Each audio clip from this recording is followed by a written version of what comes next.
and no one is satisfied with the result. Let's have a clean election. Let's win this fair and square.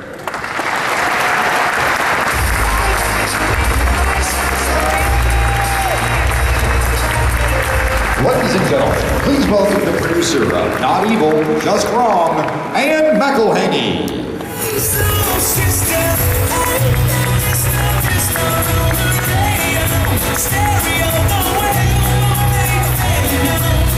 Hello, it's good to be here. My name is McElhinney. I'm a recovering European. Because of my journalistic efforts to hunt down and expose environmental terrorists, environmental extremists, I have been called the poster child for the decline of American morality. Well, some of you might notice I have a bit of an Irish accent, and that's, as far as I'm concerned, just one of those jobs that immigrants are doing that Americans aren't willing to do themselves.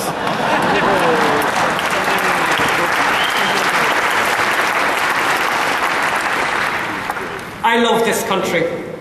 And one of the amazing things I often think about, and it's not my original line, and I just think it's wonderful, is that Gates rule. Does anyone know that Gates rule? That if there were gates around every country in the world, and you lifted them, this is the only country that people would all want to come to.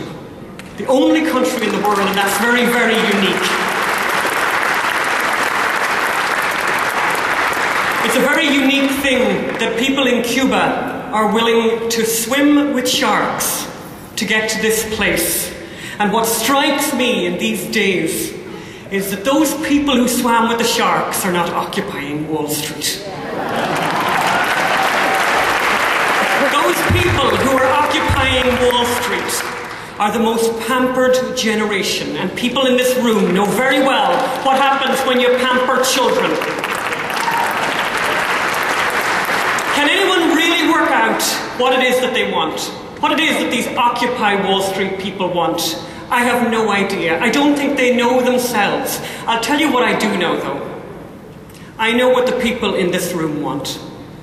The people who have come here to defend the American dream, and who know what that means. And I just want to do a shout out for a number of the things that means. A number of the freedoms that means. To run a business that is successful and not have the president give your competitor money so that you cannot be successful. The freedom to work hard and keep the money that you earn and not have it redistributed to people who don't want to work.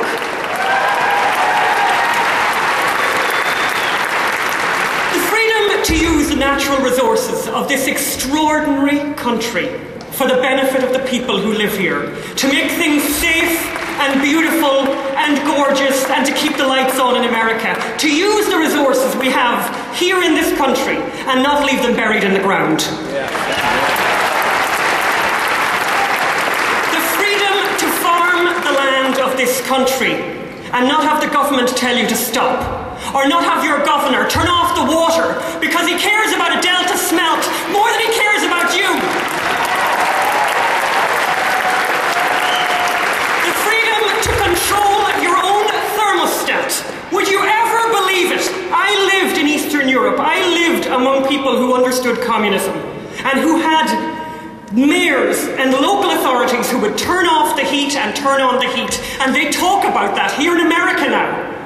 That the local authority will turn off the heat and turn on the heat, and you have a president in the White House who said you won't be able to heat or keep your house cool to 72 degrees. Well, he has something coming in terms of what people in this room think about that. The freedom to choose a light bulb, for God's sake. This is America!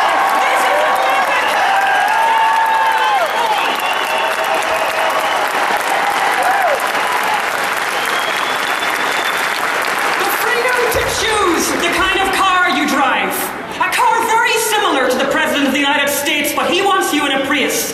And if you get into a car like his, he's going to punish you for it. Do you want to live in a country like that? No! That's not America. That's not the American dream. You want your nice big gas guzzler, and so do I. And good luck to you.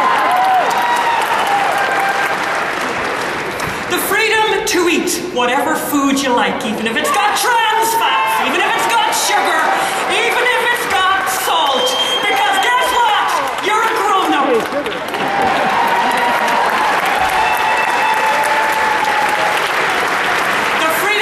Smoke a cigarette because you're a grown-up, and to smoke it where you like.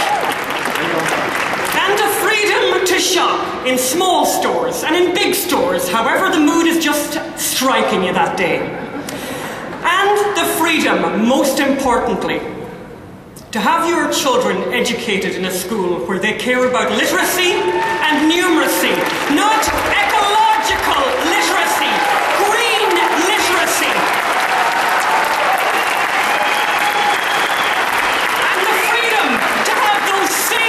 Children not terrorized by teachers who aren't really teachers. They're environmental terrorists, environmental thought police who tell those children that their parents are evil because they work for an oil company.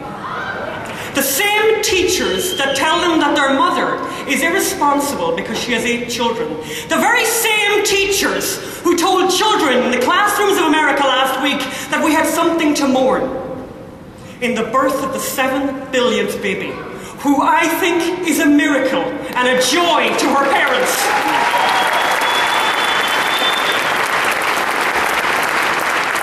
The freedom to understand that the miracle of natural gas, 100 years of natural gas discovered here in America, in North Dakota, in Pennsylvania, in Texas, in Arkansas, is a joy, is a miracle, is incredible. How gifted the country can get. And that discovery that your neighbour, your friendly neighbour Canada, who don't believe in stoning women, have got Saudi Arabia up there. They've got Saudi Arabia in Alberta.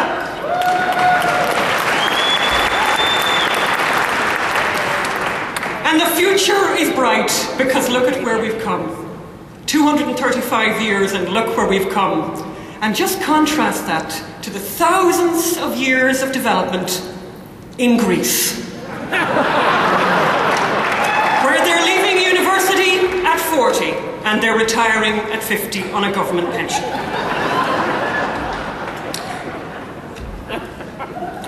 I've mixed up my pages. You just know that's going to happen. But one of the things I'm here to upset you a little bit. And I think you need to be upset. I was 38 years old before I discovered how great capitalism was. I was 38 years old, I watch an awful lot of bad television. I've been to university and no one ever told me that.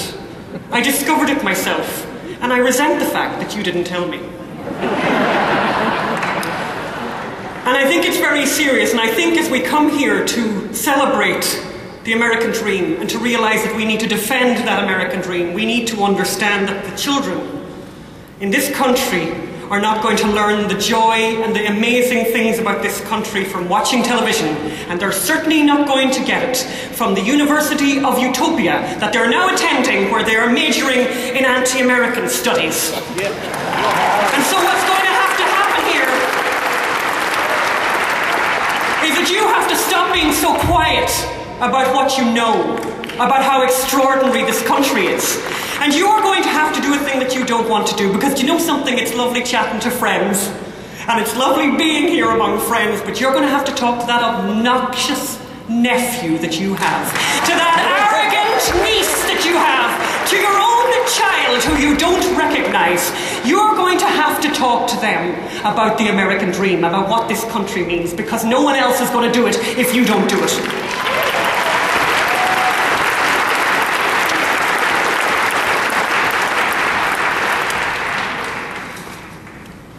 And I am going to find my last page, because somebody said this an awful lot better than me.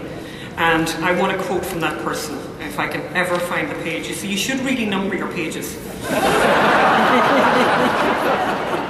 You see, we're lucky because we have a petri dish. We have a petri dish for a lot of stuff. We have a petri dish for what it looks like to have a controlled, centralized economy.